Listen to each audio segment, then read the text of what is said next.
வணக்கம் ஃப்ரெண்ட்ஸ், நம்ம இந்த வீடியோவில் பார்க்க போகிறது என்னென்னு பார்த்தீங்கன்னா 6th ஸ்டாண்டர்டோட செகண்ட் டேர்மில் இருக்கக்கூடிய யூனிட் 4ஓட பயிற்சி கணக்குகள் தான்.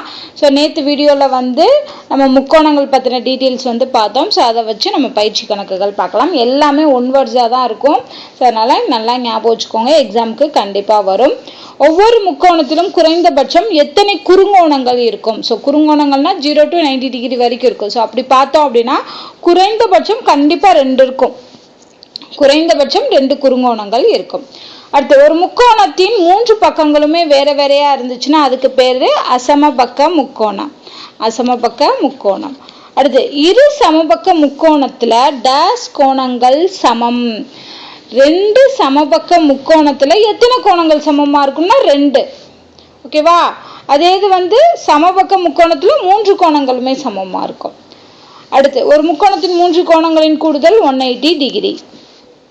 ஒரு செங்கோண முக்கோணத்தில் 2 பக்கங்கள் சமம் எனில் அதாவது ஆல்ரெடி ஒரு செங்கோண முக்கோணம்னு சொல்லிட்டாங்க. அப்ப அந்த செங்கோண முக்கோணத்துல 2 பக்கம் சமமா இருந்தா என்ன அர்த்தம்? இரு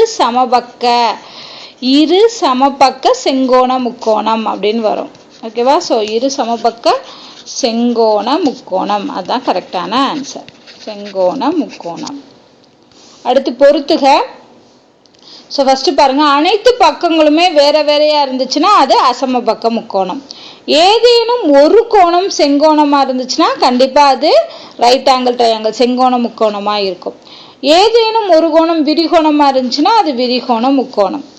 எவையேனும் இரு பக்கங்கள் சமம் அப்படின்னா அது இரு சமபக்க முக்கோணம்.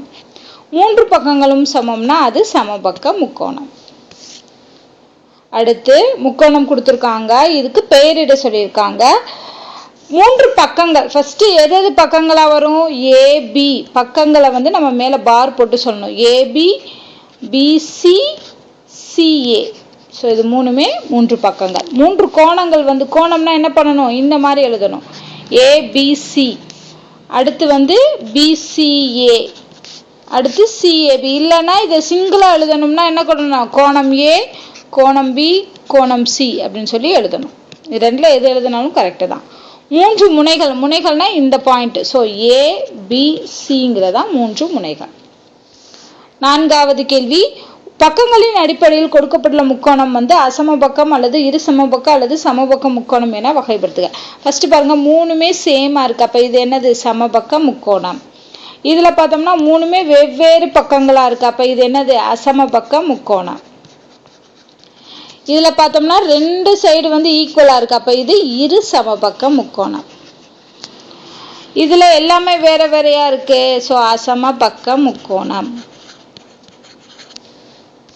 அடுத்து, கோணங்களின் அடிப்படையில குறுங்கோணமா விரிகோணமா செங்கோணமான்னு சொல்லணும். ஸோ ஃபர்ஸ்ட் பாருங்க, இது 2லையுமே வந்து ஸோ இதுல இருக்கக்கூடிய கோணங்கள் எல்லாமே குறுங்கோணம். ஸோ அதனால இது குறுங்கோணம். இது வந்து 90 டிகிரி இருக்கு. அப்ப இது செங்கோண முக்கோணம். செங்கோண முக்கோணம். இதுல ஒண்ணு வந்து பாத்தீங்கன்னா விரிகோணமா இருக்கு. ஸோ இது விரிகோண முக்கோணம். விரிகோண முக்கோணம். இதுல பார்த்தோம் அப்படின்னா எல்லாமே 90 டிகிரிக்குள்ளதான் இருக்கு. அப்ப இது என்னது? குறுங்கோணம். குறுங்கோண முக்கோணம். ஓகே.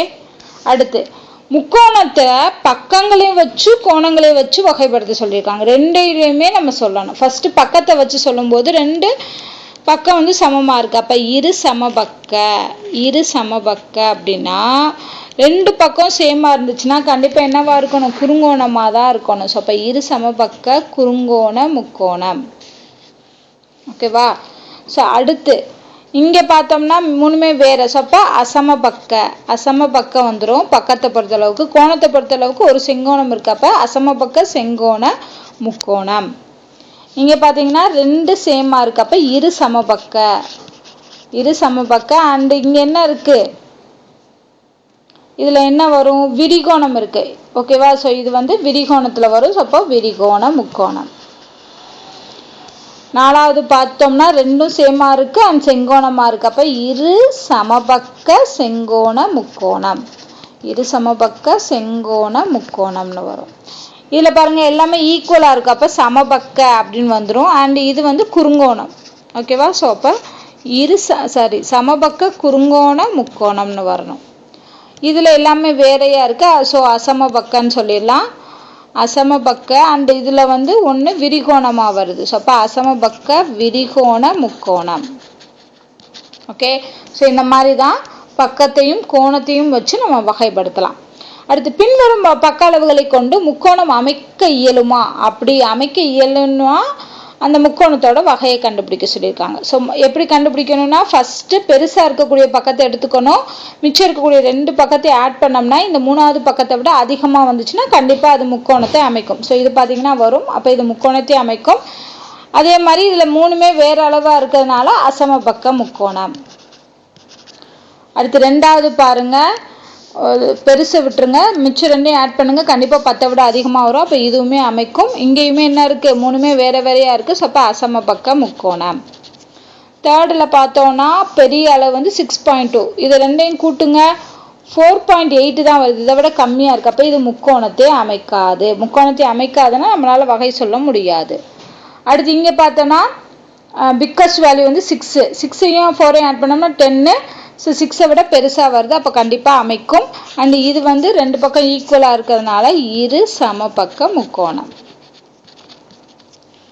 அடுத்து இது பாருங்கள், எல்லாமே ஈக்குவலாக இருக்குது. ஸோ எல்லாமே ஈக்குவலாக இருந்துச்சுன்னா கண்டிப்பாக உறுதியாக வந்து முக்கோணத்தை அமைக்கும். ஸோ சமபக்க முக்கோணம். இங்கே பார்த்தோம்னா 9, 4 + 5 9, ரெண்டுமே ஈக்குவலாக இருந்துச்சுன்னா அப்போ இது முக்கோணத்தை அமைக்காது. ஓகே, ஸோ நெக்ஸ்ட் கேள்வி, கோணங்களை வச்சு முக்கோணத்தை அமைக்க முடியுமா அப்படின்னு சொல்லி கேட்டிருக்காங்க. ஸோ அப்போ என்ன பண்ணணும், 3ஐயும் ஆட் பண்ணோம்னா கரெக்டாக 180 டிகிரி இருக்கணும். ஸோ இது 3ஐயும் ஆட் பண்ணுங்கள், 180 டிகிரி இருக்குது. அண்ட் இது எந்த கோணம், குறுங்கோணம் வகையை சார்ந்தது. இதில் பாருங்கள் 90, இதை 2 ஆட் பண்ணோம்னா 80 90. எஸ், இதுவும் முக்கோணத்தை அமைக்கும். அண்ட் 1 வந்து 90 டிகிரியாக இருக்குது, அதனால செங்கோண முக்கோணம். இங்கே பார்க்குறோம் 100 142, அப்போ இது முக்கோணத்தை அமைக்காது. இங்கே பாருங்கள் 90 180 விட அதிகமாக போகுது. அப்போ இதுவும் முக்கோணத்தை அமைக்காது. அடுத்து 5வது பார்த்தோன்னா 110, எஸ் 180 டிகிரி வருது. அப்போ இது முக்கோணத்தை அமைக்கும். 3மே குறுங்கோணமாக இருக்குது. ஸோ அது என்னது, குறுங்கோண முக்கோணம். அடுத்து இதை ஆட் பண்ணுங்கள், 180 டிகிரி வருது. அப்போ கண்டிப்பாக முக்கோணத்தை அமைக்கும். இதில் 1 வந்து 100 டிகிரி வருதுனால விரிகோண முக்கோணம். ஓகே, அடுத்து ஒரு முக்கோணத்தின் 2 கோணங்கள் கொடுக்கப்பட்டுள்ளது, 3வது கோணங்கள். அப்போ என்ன பண்ணணும், 2 கோணத்தையும் ஆட் பண்ணி 180 டிகிரியிலேருந்து கழிச்சு எழுத போகிறோம், அவ்வளோதான். ஸோ இதை ஆட் பண்ணுங்கள் 140, அப்போ மிச்சம் வந்து 40 கிடைக்கும். இதுக்கு 75 35 ஆட் பண்ணோம்னா என்ன வரும், 110. 110னா 180 கழிச்சோம்னா 70 கிடைக்கும். So 70 degree. 52 68 70 130 கிடைக்கும். சாரி 120 கிடைக்கும். அப்போ மிச்சம் 60. 140 மிச்சம் 40. அடுத்து இதை கூட்டணும் அப்படின்னா 150. 150னா 30 டிகிரி மிச்சம். நல்லா ஞாபகம் இருக்கா, 2ஐயும் கூட்டி 180லேருந்து கழிக்கணும். ஸோ இதை ஆட் பண்ணோம்னா 140 கிடைக்கும். இதுலேருந்து கழிச்சோம்னா 40 டிகிரி. அடுத்து, நான் 3 கோணங்களும் 60 கொண்ட ஒரு மூடிய உருவம் ஆவேன், நான் யார் அப்படின்னு கேட்டிருக்காங்க. 3 கோணங்களும் 60 டிகிரி அப்படின்னா என்ன அர்த்தம், 3மே ஈக்குவல் ஆங்கிள்ஸாக இருக்குது. அப்படின்னா 3 பக்கங்களும் சமமாக இருக்கும். அப்போ இது சமபக்க முக்கோணம். அடுத்து இந்த தகவலை வச்சு நம்ம கண்டுபிடிக்கணும். ஸோ ஃபஸ்ட்டு பாருங்கள், என்ன வகையான கோணம் பார்த்தோம்னா குறுங்கோணம். குறுங்கோண முக்கோணம். பக்கங்கள் என்ன இருக்கும் குறுங்கோணத்தில், 2 வந்து ஒரே டிகிரியாக இருக்குது. அப்போ 2 ஒரே டிகிரியாக இருந்தால் இரு சமபக்க முக்கோணமாக இருக்கும். ஓகே ஓகே அடுத்து 45 45 90 90 வந்துச்சுன்னா செங்கோண முக்கோணம். செங்கோண முக்கோணம். ஓகே, அண்ட் இதுலேயும் சேமாக 2 பக்கமும் சேமாக இருக்கும். அப்போ இரு சமபக்க முக்கோணம் தான் இதுக்கும். இங்கே பார்க்குறோம், இது எல்லாமே குறுங்கோணத்தில் வந்துடும். ஸோ குறுங்கோண முக்கோணம். அண்ட் இது எல்லாமே வேறு வேறையாக இருக்குது. ஸோ அதனால் அசமபக்க முக்கோணம். இங்கே பார்த்தோம்னாலும் எல்லாமே குறுங்கோணம் தான். ஸோ குறுங்கோண முக்கோணம் வந்துடும். அண்டு இங்கேயும் பார்த்தீங்கன்னா குறுங்கோணமாக இருக்கிறதுனால அசமபக்கம், ஏன்னா எல்லா பக்கமுமே டிஃப்ரெண்ட்டாக இருக்குது வேல்யூ. அடுத்து இது 90 டிகிரி வந்துச்சுன்னா செங்கோண முக்கோணம். இதுவுமே என்ன வகை வந்துடும்? அசமபக்க முக்கோணத்தில் வந்துடும். இது வந்து 191, அப்போ என்ன வரணும்? விரிகோண முக்கோணம். இதுவுமே மூணுமே வேற வேல்யூவாக இருக்குது. ஸோ அசமபக்க முக்கோணம். 120 டிகிரி வந்திருக்குன்னா கண்டிப்பாக இது விரிகோண முக்கோணமாக தான் இருக்கும். அண்ட் ரெண்டு பக்கம் வந்து சேமாக வரும். ஏன்னா ரெண்டு கோணம் ஈக்குவல்னா ரெண்டு பக்கம் சமமாக வர்றதுனால இரு சமபக்க முக்கோணம். ஓகே, அவ்வளோதான். ஸோ இதை ஃபில் பண்ணியாச்சு. அடுத்து கொள்குறி வகை வினாக்கள். கொள்குறி வகை வினாக்கள் அப்படிங்கிறதுல ஃபர்ஸ்ட் கொடுக்கப்பட்டுள்ள முக்கோணம் வந்து என்ன முக்கோணம்னு கேட்டிருக்காங்க. கொடுக்கப்பட்டுள்ள முக்கோணம் வந்து என்ன வகையான முக்கோணம் அப்படின்னு பார்த்தீங்கன்னா மூணுமே ஈக்குவலாக இருக்கு இல்லையா? ஸோ சமபக்க முக்கோணம். ஒரு முக்கோணத்தின் அனைத்து கோணங்களும் செங்கோணத்தை விட, செங்கோணம்னா 90 டிகிரியை விட கம்மினா அது குறுங்கோணம். குறுங்கோண முக்கோணம். ஒரு முக்கோணத்தின் இரண்டு பக்கங்கள் 5 சென்டிமீட்டர் எனில் 9 சென்டிமீட்டர் எனில் மூன்றாவது பக்கம் என்ன? ஸோ அப்போ நம்ம என்ன செக் பண்ணணும்னா ரெண்டு பக்கங்களை ஆட் பண்ணும்போது மூணாவது பக்கத்தை விட அதிகமாக வரணும். இப்போ நம்ம ஃபர்ஸ்ட் ஆப்ஷன் எடுத்துக்கிட்டோம்னு வைங்களேன், 5 5 9ன்னு எடுத்துக்கிட்டோம்னா 9 தான் பெருசு. அப்போ இதை ரெண்டையும் கூடுங்க 10.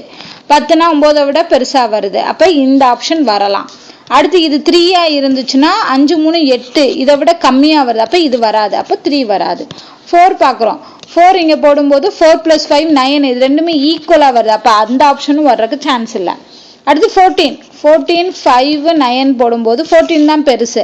அப்போ இது ரெண்டும் ஆட் பண்ணுங்க, 9 5 கூட்டினா 14. அப்போ இது ரெண்டும் ஈக்குவலாக வருது. அப்போ இந்த ஆப்ஷனும் வராது. அப்போ எந்த ஆப்ஷன் தான் வர்றதுக்கு சான்ஸ் இருக்குது அப்படின்னு பார்த்தீங்கன்னா ஆன்சர் 5 வர்றதுக்கு தான் சான்ஸ் இருக்குது. அடுத்து ஒரு செங்கோண முக்கோணத்தோட கோணங்கள். ஸோ செங்கோண முக்கோணம்னா கண்டிப்பாக ஒரு 90 டிகிரி இருக்கும். அதாவது ஆல்ரெடி ஒரு செங்கோணம் இருக்கும். மிச்சம் ரெண்டு கோணங்களும் என்னவா இருக்கும்னு பார்த்தோம், குறுங்கோணங்களாக தான் இருக்கும். அப்போ குறுங்கோணம் ப்ளஸ் செங்கோணம், அந்த ஆப்ஷன் தான் வரணும். ஸோ குறுங்கோணம் செங்கோணம் வரக்கூடியது மட்டும்தான் வரும். அடுத்து சமபக்க முக்கோணமானது ஒரு டேஸ் ஆகும். சமபக்க முக்கோணம் ரெண்டுமே ஈக்குவலாக இருந்துச்சுன்னா அது குறுங்கோண முக்கோணம் தானே. ஏன்னா எல்லா வேல்யூஸுமே 90 டிகிரியை விட கம்மியாக இருந்தால் மட்டும்தான் இது சமபக்க முக்கோணமாக இருக்க முடியும். கண்டிப்பாக செங்கோணம் வராது. அசமபக்க முக்கோணம் இல்லை, அங்கே ஆல்ரெடி சமபக்க முக்கோணம்னு சொல்லிட்டாங்க. அப்போ இதுவும் வராது. விரிகோணம் வர்றதுக்கு சான்ஸே கிடையாது. இப்போ ஆன்சர் என்னது? குறுங்கோண முக்கோணம் தான். ஸோ இதோட பார்த்தீங்க அப்படின்னா வந்து இந்த டாபிக் வந்து கம்ப்ளீட் ஆயிடுச்சு. ஸோ இதுக்கப்புறம் அடுத்த டாபிக் வந்து பார்க்கலாம். ஸோ தொடர்ந்து பாருங்கள். இந்த வீடியோ உங்களுக்கு பிடிச்சிருந்தா லைக் பண்ணுங்கள், ஷேர் பண்ணுங்கள். டவுட் ஏதாவது இருந்துச்சு அப்படின்னா கமெண்ட் பண்ணுங்கள். நன்றி.